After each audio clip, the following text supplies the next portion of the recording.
બીજી જાણો છો તો હું સ્કૂલમાં સ્વચ્છતા રાખી, પાણીની બચત કેવી રીતે કરે તે શીખવાડી, વીજળીની કેવી રીતે બચત કરે.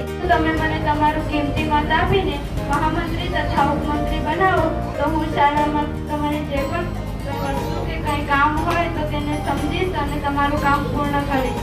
જો તમારે દર વર્ષે ફ્રીમાં પ્રવાસ કરાવીશ, શાળાને સ્વચ્છ રાખીશ, વ્યક્તિગત સ્વચ્છતા કરાવીશ, શાળામાં બાગ બગીચાને સ્વચ્છ રાખીશ. Thank you.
નમસ્કાર, હું સાક્ષી.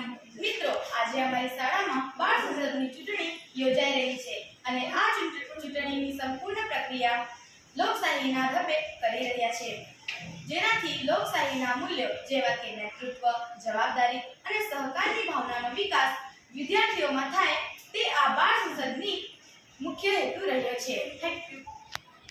જોઈ શકો છો કે તમામ મતદારો શાંતિ અને શિસ્ત સાથે લાઈનમાં ઊભા રહી પોતાના મત આપી રહ્યા છે, જે લોકશાહીની સુંદર ઝલક છે. મતદાન એ દરેક મતદારોનો અધિકાર છે અને ફરજ છે. તમે જોઈ શકો છો બધા વિદ્યાર્થીઓ મત આપી રહ્યા છે.